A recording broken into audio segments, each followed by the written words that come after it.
지난 15일은 스승의 날이었습니다.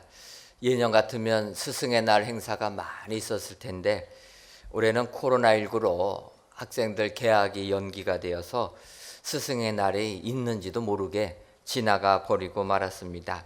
하지만 무조건 코로나19 때문에 스승의 날이 희미해졌다라고 치부하기에는 조금은 무리가 있지 않나 이런 생각도 들었습니다.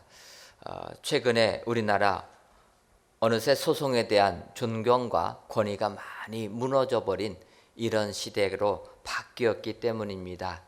예전에는 군사부일체라 이러한 단어도 있었습니다. 갑자기 군사부일체 꺼내니까 조금 어색하실 수도 있는데 예전에는 많이 쓰던 말입니다. 임금하고 스승하고 부모는 일체다, 한 몸이다. 그래서 그만큼 스승에 대한 존경의 위치가 부모의 위치다, 이렇게 이야기를 합니다. 그러나 최근에는 많이 약해졌다라는 것입니다. 제가 우리 광성교회 부임했을 때 한 20년 전입니다. 부임했을 때 신방을 가니까 그 성도님들이 그런 얘기합니다. 예전에는 스승님 그림자도 안 봤던 이런 시대였는데 시대가 바뀌어가지고 학교에서 아이들 가르치는 선생님이 아이들을 체벌하면은 학부모들이 가서 항의한다라는 겁니다. 하지만 수능 시험 잘 받기 위해서 학원에 보내는데 학원 강사가 아이들을 체벌하면은 항의는커녕 더 때려달라고 회초리까지 더 갖다 드린다, 이런 이야기를 들어보았습니다. 그처럼 아이들의 인격을 가르쳐 주시는 스승님에 대한 권위가 많이 상실돼 버린 시대를 우리가 살아가고 있다, 이렇게 볼 수가 있습니다. 하지만 성경은 그렇게 이야기하지 않고 있다라는 것입니다. 오늘 저희들이 살펴보려고 하는 디모데서를 보게 되면은 바울 사도가 그의 제자 디모데에게 편지하는 것을 볼 수가 있습니다. 특별히 디모데전서 1장 2절 상반절을 보면 믿음 안에서 참 아들 된 디모데에게 편지하노니, 그의 제자임에도 불구하고 바울 사도는 디모데를 믿음 안에서 참 아들이 되었다, 이렇게 표현합니다. 또한 디모데후서 1장 2절 상반절을 보면 사랑하는 아들 디모데에게 편지하노니, 바꿔 말하면 디모데는 제자였지만 바울이 볼 적에는 디모데는 내가 믿음으로 낳은 아들이라. 그래서 그 믿음으로 낳은 아들에게 편지를 쓰면서 이제 오늘 본문 디모데 전서 5장 21절부터 보게 되면은 바울 사도가 사랑의 권면을 합니다.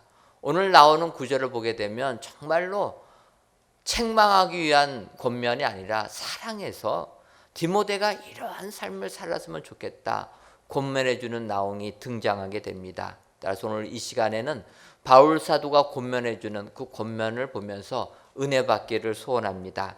특별히 이제 오늘 본문 디모데전서 5장 21절 상반절을 보면 하나님과 그리스도 예수와 택하심을 받은 천사들 앞에서 내가 엄히 명하노니, 디모데에게 명하는데 바울은 엄히 명했다. 명하는 것도 부족해서 엄하게 명했다라는 것입니다. 이 엄하게 명했다라는 표현은 바꿔 말하면 무조건 순종해야 된다라는 것입니다. 오늘 바울 사도가 사랑의 권면을 하는 디모데에게 하는 내용을 보시면서 이 말씀 우리 가슴에 새기셔서 그 말씀대로 순종하여 하나님의 축복을 받아 누리시는 성도님들 되시기를 주님의 이름으로 축원합니다. 그렇다면은 바울 사도가 믿음의 아들 디모데에게 엄히 명한 것은 어떠한 내용들이 있습니까? 첫째로 바울 사도가 엄히 명한 것은 공평히 행하라라는 내용입니다. 오늘 본문 디모데전서 5장 21절을 보면 하나님과 그리스도 예수와 택하심을 받은 천사들 앞에서 내가 엄히 명하노니 너는 편견이 없이 이것들을 지켜 아무 일도 불공평하게 하지 말며, 이렇게 말씀하고 있습니다. 이 말씀을 쉽게 얘기하면은 공평하게 매사의 모든 일을 행하라. 그런데 바울 사도가 디모데에게 권면하는 것을 보게 될 때 우리가 세상을 살면서 이렇게 공평하게 행하지 못한다라는 것이 문제라는 것입니다. 여러분, 세상을 살면서 우리가 모든 일을 매사에 공평하게 행하는 것이 말같이 쉽지가 않다라는 것입니다. 우리의 자녀들을 대할 때 여러분들 얼마나 공평하게 대하십니까? 내 몸에서 낳은 자녀임에도 불구하고 이 자녀들 공평하게 대하는 것이 쉽지 않다라는 것입니다. 예를 들면은 우리의 자녀들 가정을 보게 되면은 첫째하고 부모하고 관계가 그렇게 좋지가 않습니다. 왜 그렇습니까? 첫째는 처음 태어나가지고 부모하고 어떻게 관계 맺을 줄을 몰라가지고 제대로 하지 못하다 보니까 부모하고 마음이 많이 상합니다. 그래서 둘째들은 어떡합니까? 첫째가 부모한테 혼나는 것을 보면서 이러면 안 되겠구나 해가지고 아주 부모의 마음에 탁 들게 행동한다라는 거예요. 그러니까 부모들은 첫째보다는 둘째, 셋째, 막내를 귀여워하는 것입니다. 내가 낳은 자식임에도 불구하고 공평하게 사랑하는 게 어렵다라는 거예요. 특별히 장남들이 문제입니다. 장남들. 여러분 한번 가정들을 보세요. 장남하고 부모가 좋은 관계 맺는 가정들 그거 쉽지 않습니다. 왜 그렇습니까? 이 남자들이 그렇거든요. 무뚝뚝해가지고 어떻게 표현할지를 모릅니다. 여자들은 그래도 부모의 마음을 조금 들게 하는데 장남들은 무뚝뚝해갖고 들이받을 줄만 알지 이게 안 되는 거예요. 그러다 보니까 부모와 자식 간의 관계가 좋지가 않습니다. 내가 낳은 자식도 나에게 살같이 대하는 자녀들은 사랑을 베푸는데 무뚝뚝한 자녀들은 잘 그렇게 하기가 어렵다라는 겁니다. 매사에 공평하게 행하는 게 어렵다. 오늘 성경을 보게 되면 공평하게 행하려면은 편견이 없어야 된다라는 거예요. 편견, 한쪽으로 기울어진 생각을 갖게 되면 매사를 공평하게 할 수가 없다라는 것입니다. 여러분, 미국이란 나라는 굉장히 자유가 있고 평등한 나라입니다. 제가 미국에서 목회할 때 처음 그 교회 맡아가지고 주소록을 보게 되니까 주소록의 이름들을 이렇게 보게 되었습니다. 주소록에 나와 있는 성도님들 이름을 쭉 보니까 한결같이 남편하고 아내의 성이 똑같아요. 그래가지고 참 신기하다. 우리나라에서 같은 성끼리 만나서 결혼하려면 김씨나 이씨 아니고서는 어려운데 어떻게 미국 사람들은 모든 부부가 성이 다 똑같을까? 무식의 소치를 드러낸 거 아닙니까? 그래서 이제 이야기하다 보니까 아내 되는 분들이 별로 기분 좋게 받아들이지를 않아요. 그래서 이게 무슨 일인가 생각해 보니까 미국은 결혼하게 되면은 아내가 남편의 성을 따라간다라는 겁니다. 우리나라는 결혼을 해도 아내는 아내 성, 남편은 남편 성을 쓰게 되는데 미국은 여자가 남자를 만나서 결혼하게 되면은 아내는 남편 성을 따라간다라는 거예요. 그러다 보니까 그 미국 이민교회 주소록에 모든 아내들의 이름이 성이 바뀌어 있는 겁니다. 저는 그것도 모르고 신기하다 했는데 여성이 남편의 성을 따라간다라는 거예요.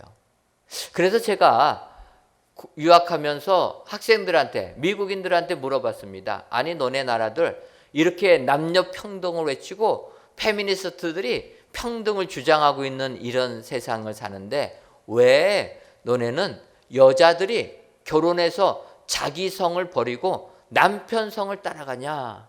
이거 불평등한 거 아니냐? 그렇게 질문하니까 거기 있던 백인 여학생이 얘기합니다. 근데 그게 뭐가 이상해서? 여러분, 습관에 젖어 있고 다수에 젖어 있으면 그게 편견이란 것을 못 느낀다라는 거예요. 편견임에도 편견임을 못 느끼니까 불공평한 일이 벌어진다라는 것입니다. 예를 들면은 초대교회 오순절 마가의 다락방 성령의 은혜를 체험한 이 뜨거운 초대교회가 사도행전 6장을 보게 되면은 문제가 있었다라는 것입니다. 여러분, 사도행전 6장 1절을 보게 되면 그때의 제자가 더 많아졌는데 헬라파 유대인들이 자기들의 과부들이 매일의 구제에 빠짐으로 히브리파 사람을 원망하니 이렇게 기록되어 있습니다. 예루살렘 교회에 히브리 말을 쓰는 유대인이 있었고 헬라 말을 쓰는 유대인이 있었다라는 것입니다. 같은 유대 민족인데 언어가 다르다라는 거예요. 히브리 말, 헬라 말. 바꿔 말하면 우리나라 사람들이 일제강점기 때 일본에서 생활한 사람들은 일본 말을 썼습니다. 바꿔 말하면 우리나라 말을 쓰는 사람 또한 일본 말을 쓰는 사람이 있었다라는 겁니다.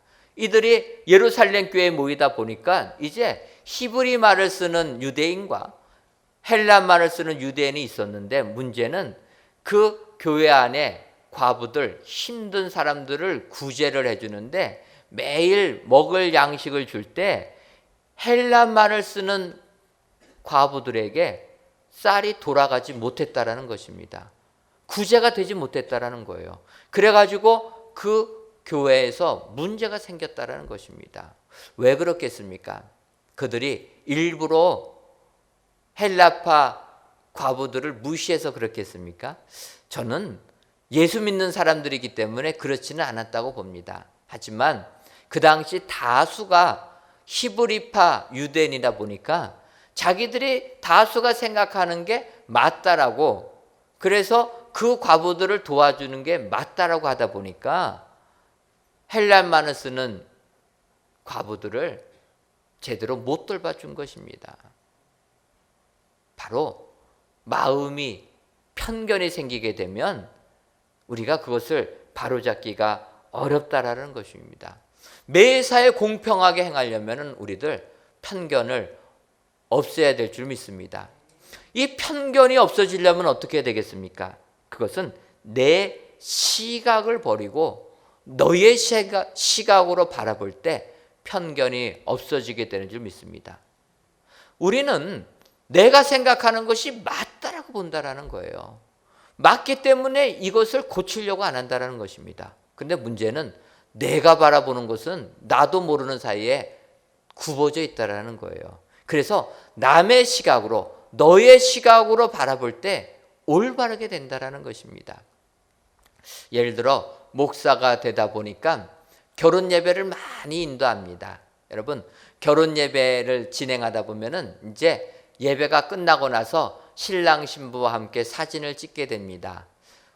사실 죄송하게도 수십 년 키워주신 부모님보다도 목회자가 먼저 신랑 신부와 함께 사진을 찍게 됩니다. 그러면 사진을 찍는 촬영 기사가 이야기합니다. 우리 신랑 신부님 좀 웃으세요. 긴장을 해가지고 얼굴이 굳어져 있으니까 평생 볼 사진 찍으니까 좀 웃어라. 또 신부님에게는 신랑 팔짱을 좀 껴라. 뭐 이런 이야기를 하면서 저한테는 얘기합니다. 목사님, 고개를 왼쪽으로 약간 기울여 주십시오.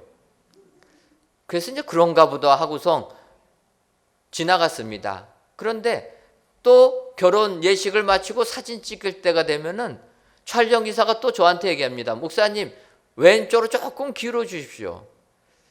저는 가장 편한 자세로, 똑바른 자세로 섰다고 했는데 근데 고개가 기울어진 겁니다. 오른쪽으로 약간. 여러분, 제 고개가 좀 기울어지지 않았습니까? 웃으시는 거 보니까 맞는 것 같아요. 저는 그거를 그냥 무심코 지나갔습니다. 왜 사진 찍을 때마다 고개를 이쪽으로 이렇게 기울이라고 그러나. 그러다가 코로나19 때문에 성전 예배를 못 드리고 동영상으로 저희가 예배를 드리게 되었습니다. 동영상 예배를 드리게 되니까 제가 예배 드리는 것을 체크하게 됩니다. 체크하다 보니까요, 제 고개가 기울어진 거예요. 저는 똑바로라고 했는데 동영상 보니까 기울어졌습니다. 그래서 지금은 설교할 때 고개를 이쪽으로 조금 이렇게 의도적으로 이렇게 꺾고 있습니다. 좀 바르게 보이려고. 그게 우리의 가지고 있는 편견. 안 가지려고 해도 우리는 바르다고 보는데 내가 바르다고 보는 것은 남이 바르다고 보는 것하고 다르다라는 겁니다. 나는 맞죠. 내가 일부러 나쁜 일 하겠습니까? 내 삶의 경험을 통해서 내가 생각하는 게 바른 것입니다. 그런데 문제는 너가 바라봤을 때 그게 과연 맞느냐? 거기까지 맞아야지만 고개가 삐뚤어지지 된 게 아니라는 겁니다. 오늘 성경은 이야기합니다. 우리 예수 믿는 사람들 세상 살면서 공평하게 행하라. 그러려면은 편견을 없애라. 여러분, 편견을 없애려면 너의 시각으로 바라봐야 되는데 우리 그리스도인에게 너의 시각이 무엇입니까? 그것은 바로 하나님의 말씀이라는 것입니다. 내가 내 생각대로 믿음을 판단하는 것이 아니라 하나님의 말씀에 비추어서 거울 되시는 하나님의 말씀에 내 인생을 바라볼 때 나는 옳다라고 생각할지라도 거울에 비친 내 모습이 기울어져 있다라면 기울어진 것입니다. 우리가 성경 말씀에 내 삶을 돌이켜 볼 때 우리는 편견에서 벗어나서 공평한 삶을 살게 될 줄 믿습니다. 매사에 공평할 때 우리 그리스도인들 세상의 빛과 소금으로 하나님께 영광 돌리는 축복의 삶을 살게 되는 줄 믿습니다. 오늘 귀한 예배를 드리시는 저와 여러분들이 매사에 공평하게 행하셔서 하나님의 축복을 받아 누리시는 은혜광성교회 모든 성도님들이 되시기를 주님의 이름으로 축원합니다. 두 번째로 바울 사도가 엄히 명한 것은 자신을 지키라라는 말씀입니다. 오늘 본문 디모데전서 5장 22절을 보면 아무에게나 경솔히 안수하지 말고 다른 사람의 죄에 간섭하지 말며 내 자신을 지켜 정결하게 하라. 바울 사도가 믿음의 아들 디모데에게 권면해 준 두 번째 이야기는 내 자신을 지키라라는 것입니다.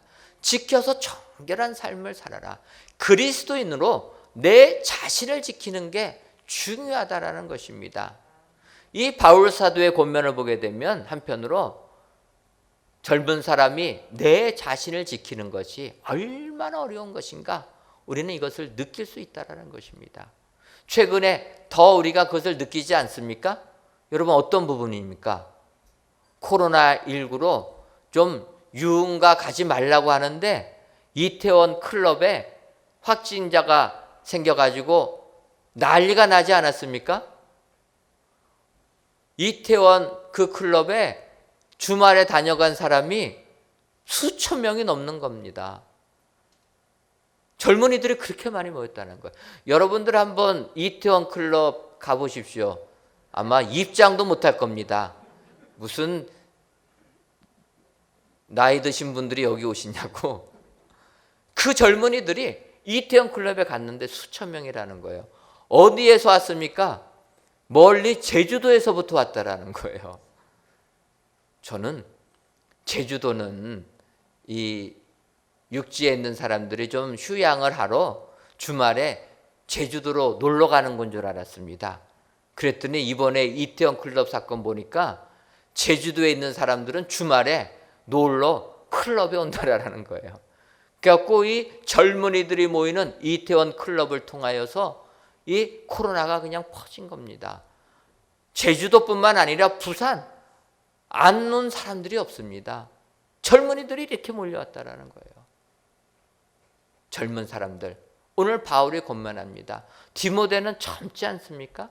젊은 디모데에게 권면해 주는 거예요. 너 내 자신을 지켜서 정결한 삶을 살아라. 젊은이들이 이런 삶 살기가 어렵지만 내가 엄히 명하노니 내 자신을 지키라라는 것입니다. 왜 그렇습니까? 오늘 디모데전서 5장 24절을 보면 어떤 사람들의 죄는 밝히 드러나 먼저 심판에 나아가고 어떤 사람들의 죄는 그 뒤를 뒤따르나니 이렇게 이야기합니다. 죄는 드러날 수밖에 없다라는 거예요. 그래서 젊지만 내 자신을 지켜서 정결하게 살아라. 여러분들 오늘도 하나님께서 우리에게 말씀해 주시는 줄 믿습니다. 내 자신을 지키셔서 거룩한 삶을 사시는 여러분 되시기를 주님의 이름으로 축원합니다. 사람들은 이야기합니다. 공성보다 수성이 어렵다. 공성이란 것은 내가 그 성을 빼앗기 위하여서 공격하는 겁니다. 여러분, 내가 그 성을 함락하는 것 얼마나 어렵습니까? 그러니까 공격하는 거 어렵지만 그 공격하는 것보다 더 어려운 것은 그 성을, 빼앗은 성을 지키는 수성이 더 어렵다. 우리가 믿음 생활 유지하는 게 그만큼 어렵다라는 것입니다. 내 자신을 지키는 게 그만큼 어렵다라는 것입니다. 예를 들면은 250년 금융재벌 로스차일드 가문이라는 책이 있습니다. 우리나라에서는 이 로스차일드 가문이 조금은 생소합니다. 미국의 여러 금융회사들, 뭐 JP 모건이나 이런 회사들은 익숙한데 이 로스차일드 가문은 별로 알려지지 않았습니다. 하지만 이 가문은 유럽에서 지금도 250년이 지난 지금도 나라를 좌지우지하는 이러한 막강한 경제력을 가지고 있는, 부를 가지고 있는 가문이라는 겁니다. 그래서 혹자는 그렇게 평도합니다. 그림자 정부라.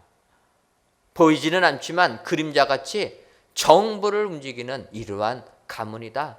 이러한 부를 가지고 있는 가문이다 이야기합니다. 그들이 부를 모으게 된 내용 중에 여러 가지가 있지만 한 가지 워털루 전쟁 사건이 있습니다. 여러분, 워털루 전쟁은 프랑스 나폴레옹 군대하고 영국 군대가 전투한 그 워털루 유명한 전쟁입니다. 여러분, 나폴레옹 왕이 얼마나 유명한 사람입니까? 내게 불가능이나 없다 하면서 전쟁하면 싸우는 족족 다 이겼던 사람이 나폴레옹입니다. 그러한 강력한 프랑스 군대하고 섬나라 영국 군대가 워털루 지역에서 전쟁을 벌였다라는 것입니다. 이때 영국 입장에서 보게 되면은 얼마나 두렵겠습니까? 그런데 이때 경제적인 관점으로 보게 되면 영국이란 나라는 모든 나라들이 채권을 발행합니다. 나라 재정을 위하여서 채권을 팔아가지고 나라를 운영해 가는데 이제 지금 프랑스와 영국이 전쟁을 하는 겁니다. 그럴 때 영국이 패하게 되면은 영국에서 발행한 채권은 휴지 조각이 될 것입니다. 가치가 없어지는 겁니다. 영국이 만약에 이기게 되면 채권값은 굉장히 오를 겁니다. 하지만 지금 상대인 프랑스와 전쟁을 할 때 프랑스는 나폴레옹 군대가 이끄는 강력한 군대라는 겁니다. 그러다 보니까 영국 안에서는 불안감이 있습니다. 이때 로스차일드 가문은 자기 나름대로 정보원들이 다 있었습니다. 그래서 정보원을 이 워털루 전쟁에 파견합니다. 전쟁 어떻게 되는지 좀 봐라. 그래가지고 거기가 있는 정보원이 이제 웰링턴 장군이 나폴레옹 군대를 격파합니다. 그러니까 바로 로스차일드에게 알려줍니다. 영국이 이겼습니다. 여러분, 만약에 이렇게 되면 우리들 어떻게 하겠습니까? 남들보다 먼저 그 귀한 정보를 얻게 되면 여러분 어떻게 하시겠습니까? 영국 채권을 사지 않겠습니까? 그런데 로스차일드는 그렇게 하지 않았다라는 거예요. 남들보다 가장 먼저 그 전쟁을 이겼다는 정보를 알았음에도 불구하고 로스차일드는 채권 시장에 가서 자기가 가지고 있는 영국 국채를 헐값으로 매각하기 시작했다라는 거예요. 거의 버리듯이 팔아버리니까 그것을 본 주변에 있는 사람들이 어떻게 느꼈습니까? 아하, 로스차일드라는 이러한 사람이 영국의 채권을 휴지같이 팔아버리는 것을 보면 영국이 전쟁에 졌구나. 그 정보 들었으니까 이렇게 파는구나 해가지고 영국에서 국채 산 사람들이 10분의 1 가격으로 다 팔아버립니다. 그러니까 이제 로스차일드가 이렇게 판 것을 보고 그날 장이 마감하기 전에 그거를 다 사버립니다. 그리고 나서 어떻게 됩니까? 그 다음날 웰링턴 장군이 보낸 그 군인들이 정부에 보고합니다. 영국이 이겼습니다. 그때는 어떻게 됐습니까? 10분의 1로 채권 가진 사람들은 다 팔고 난 다음입니다. 그래서 그 다음날 채권값이 오르기 시작하는데 원래 채권보다도 수십 배나 뛰어버린 겁니다. 그렇다면 로스차일드는 몇 배를 번 겁니까? 정상가에서 10분의 1로 샀으니까 수백 배를 벌어버린 겁니다. 이 가문이 이렇게 돈을 버는 사람들이라는 거예요. 그래서 혹자는 비난합니다. 수단과 방법을 가리지 않고 이렇게 돈을 버는 수전노 같은, 유대인의 상징인 수전노 같은 사람이다. 이 유대인이거든요. 그러니까 이렇게 비난하지만 어쨌든 그들이 이렇게 돈을 벌었는데 이 책을 쓴 저자는 대부분 부자들 3대를 못 가는데 250년 동안, 그래서 지금까지도 세계 금융업계의 큰 손으로 역할을 한다라는 것입니다. 그러면서 그가 이야기합니다. 이 가문은 어떤 가문이기에 이렇게 지금도 세계의 채권 시장을 좌지우지하는가. 그래서 표현합니다. 그 저자는 얘기합니다. 이렇게 로스차일드 가문이 영향력을 발휘할 수 있었던 것은 첫 번째로 허리를 숙일 줄 아는 겸손함을 가지고 있었다. 교만하지 않았다는 거예요. 돈이 있으면 우리 목에 기부서 들지 않습니까? 그렇지 않았다라는 것입니다. 두 번째로 뛸 때조차 요란하지 않은 침착함을 가지고 있었다. 앞서 얘기한 대로 그 기쁜 소식 들었으면은 우리 같으면 당장에 채권 더 살 텐데 오히려 침착하게 내다 팔았다라는 거예요. 이런 침착함을 유지한 가문, 더 나아가서 이렇게 얘기합니다. 그들은 신분과 재력을 갖춘 뒤에도 실용 정신을 잃지 않았다라는 거예요.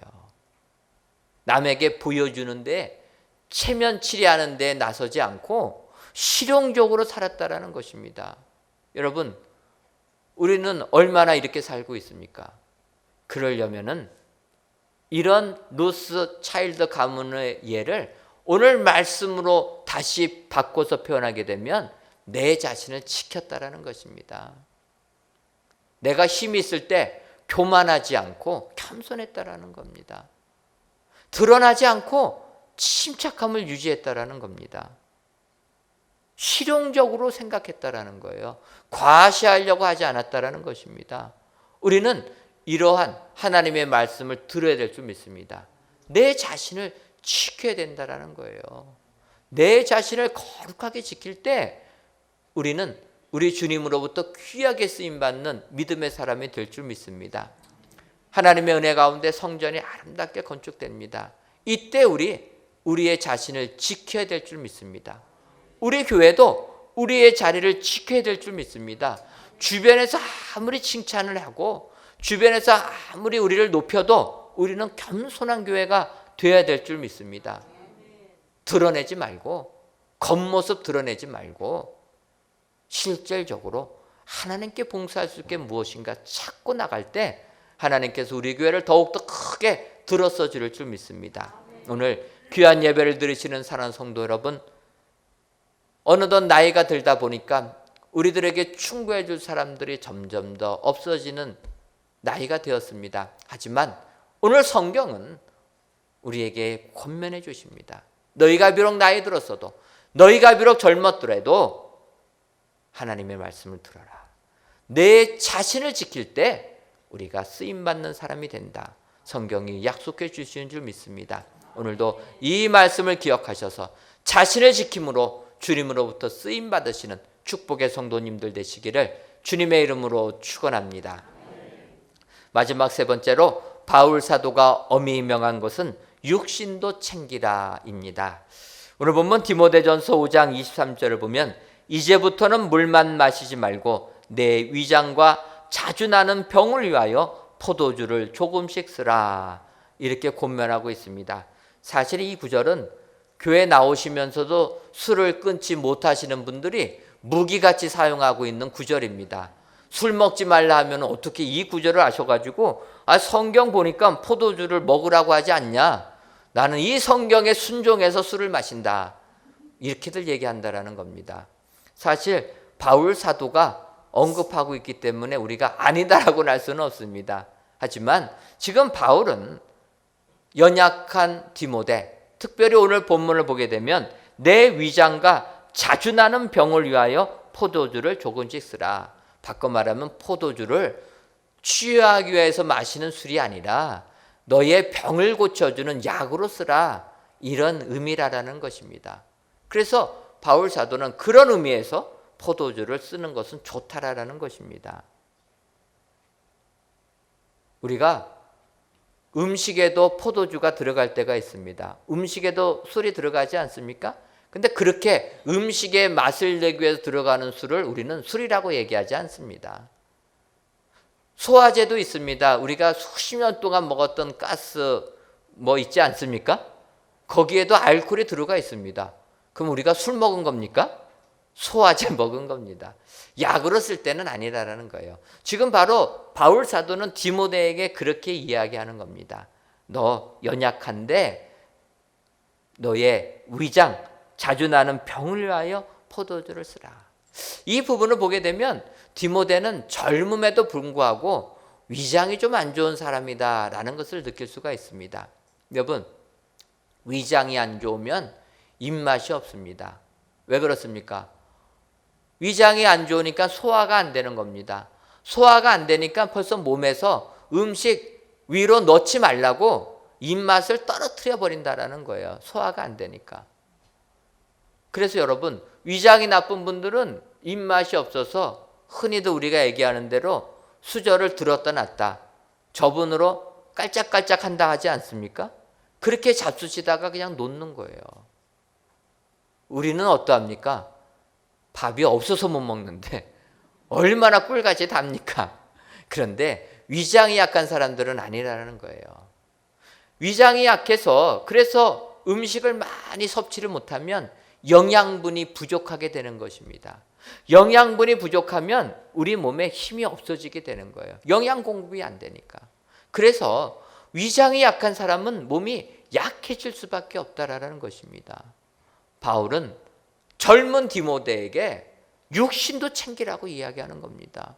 그렇다면 우리도 주님으로부터 쓰임받기 위해서 우리의 육신 챙겨야 될 줄 믿습니다. 그래서 여러분들 코로나19에서부터도 우리의 건강 지켜야 될 줄 믿습니다. 오늘 예배 드리시는 분들 다 마스크 쓰셨는데 마스크 써야 된다라는 거예요. 지금 몇 달 동안 코로나19 전염되는 거 보니까 마스크를 쓰신 분하고 쓰시지 않은 분 천지 차이가 벌어진다라는 겁니다. 이번에도 이태원에서 퍼졌던 거가 인천 두 교회 1,000명 넘게 검사하지 않았습니까? 그런데 그 교회가 방역을 잘했다라는 거예요. 다 마스크 쓰고 우리처럼 뛰어서 앉고 이렇게 했다라는 겁니다. 그러다 보니까 한 명도 코로나에 안 걸렸다라는 거예요. 오히려 칭찬받고 있습니다. 처음에 교회가 비난받다가 이렇게 철저하게 방역 지침 따르면서 예배를 드리니까 칭찬하고 있다라는 거예요. 왜 그렇습니까? 하나님이 명하시기 때문에 건강 챙겨야 된다라는 거예요.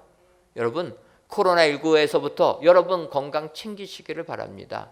어떤 분들은 그러세요. 이제 내가 천국 갈 날 다 됐는데 여러분, 이 땅에 사는 동안 우리가 우리의 건강 챙겨야지만이 이 땅에서 하나님이 주신 사명 감당할 수가 있습니다. 사명이 끝나야지 하나님이 천국으로 부르지 사명이 있는 한 여러분 부르지 않습니다. 그래서 여러분, 이 땅에 있는 사명 있는 동안 우리 건강 지켜야 됩니다. 운동하셔야 된다라는 거예요. 힘들다고 운동 포기하지 마시고 매일같이 운동하셔야 됩니다. 내 건강 내가 챙겨야지 누가 챙깁니까? 하나님이 명하시는 겁니다. 명할 때, 내 건강 챙길 때 주의 일꾼이 될 줄 믿습니다. 오늘 귀한 예배를 드리시는 사랑하는 성도 여러분, 바울 사도가 그의 믿음의 아들 디모데에게 주시는 이 권면의 말씀 기억하셔서 내 건강 내가 잘 챙기셔서 주님으로부터 크게 쓰임 받으시는 축복의 성도님들이 되시기를 주님의 이름으로 축원합니다. 기도하겠습니다. 하나님, 아직까지 코로나19가 잠잠해지지는 않았지만 성전에 나와서 예배 드릴 수 있도록 은혜 베풀어 주시니 고맙고 감사합니다. 이 시간 성전과 또 각 가정에서 예배 드리시는 모든 성도님들의 예배를 기뻐 받아 주옵시고 예배 드리시는 모든 성도님들 위해 하나님의 지켜주시고 보호해 주시는 은총이 임하게 하여 주옵소서. 이 시간 바울 사도가 그의 믿음의 아들 디모데에게 주는 권면의 말씀을 살펴보았습니다. 이 권면의 말씀을 마음에 새겨서 공평하게 자신을 지키고 건강도 챙겨서 주님으로부터 크게 쓰임받는 축복의 성도님들이 다 되게 하여 주옵소서. 예수님의 이름으로 기도하옵나이다. 아멘.